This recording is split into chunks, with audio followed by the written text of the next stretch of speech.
Hi guys, welcome to the mini water contaminants lab. Today we're going to be looking at different sources of water and we're going to be talking about what exactly is a contaminant, how do we know if water is contaminated, what does that even mean, okay?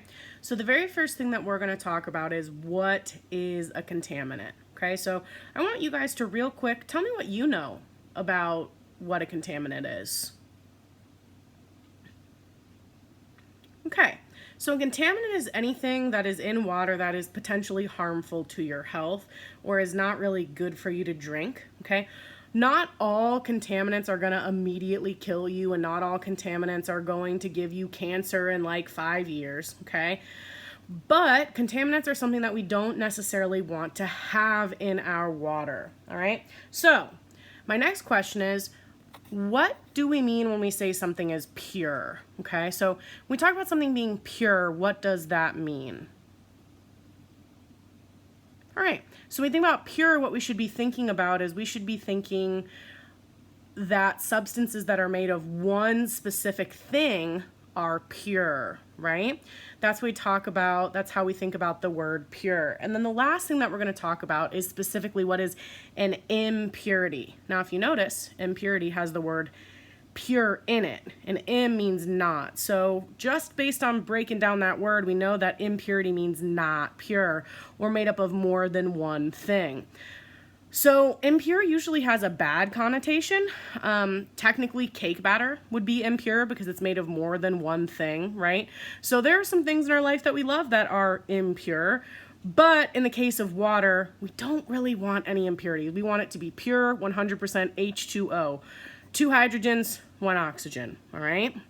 So what we're going to do now is we're going to look at 6 different samples of water, and we're going to talk about some things about those, okay? All right, guys, this is the first water sample that we are going to be observing today. Notice the color, the texture. What are the properties of this water? How would you describe it, okay? How would you describe the properties of that water? What do you think the contaminant in this water is, if there is one? Do you think this water is safe to consume? If this water is not safe to consume, what do you think how do you think we could get rid of this particular contaminant? Now, I will tell you that this contaminant is kitty litter, okay?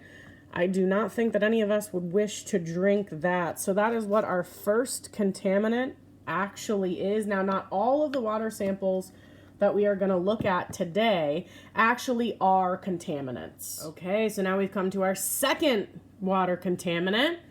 What do you observe about this? What are the properties of this particular water? Okay. What are some things you notice about it? What do you think is contaminating the water? Do you think it is safe to consume? If you don't think it's safe to consume, how do you think we could get rid of that contaminant? What could we be doing? All right. I will tell you that this contaminant is, drum roll please, bleach. Now, drinking bleach is not something that we should be doing, contrary to popular belief, okay? Do not drink bleach. It will not do things for you. You should not drink any of the things that we're doing today, okay? Nothing at all. If you want to follow along at home and do this experiment, you totally can to see what it looks like, but do not drink any of them. Pretend we are in a lab. This is a lab experiment. So, we would not drink bleach, right? So that technically would be a contaminant we're going to look at. Looks just like this. What do you observe about it? What do you notice? You all know the drill by now, okay?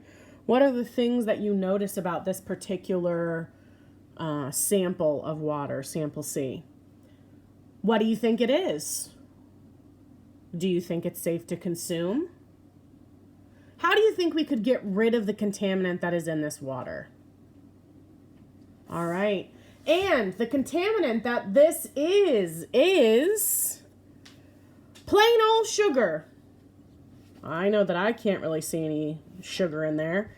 That is because all of the sugar dissolved. Now, it is not a bad thing to have sugar. Sugar technically is not a contaminant. We have stuff that has dissolved sugar in all the time, okay? So just because sugar is in there and just because the water isn't pure doesn't mean that it is a contaminant. Sample D is the sample that we're going to be looking at next. What do you observe about it? What contaminant do you think it is? Do you think it is safe to drink? If it is not safe to drink, how could we make it safe to drink?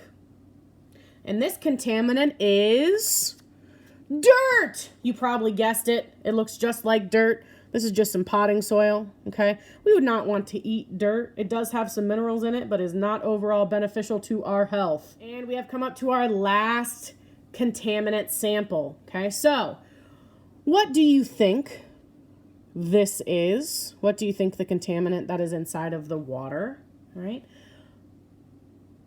Do you think it's safe to consume? If it is not safe to consume, how do you think we could make it safe to consume? And this contaminant is actually oil. That's right, guys, just plain old oil, okay? You've actually probably eaten or drinking this definitely in your lifetime, so it is not technically a contaminant. But there are ways to separate out oil and water, right? You could let it settle. If I let this settle for a while, the oil and water would eventually separate out, okay? So overall, what I want you guys to know is that there are some things in water that you would not be able to see right off the bat very easily. That could mean that it's contaminated. And there are things that you can easily see in the water that technically mean it's not contaminated. So you can't always trust your eyes when it comes to it, right? So there are some other testing that needs to be done to determine if water has contaminants or does not have contaminants. We wanted to give you guys a little taste of how do we know if water's safe or not.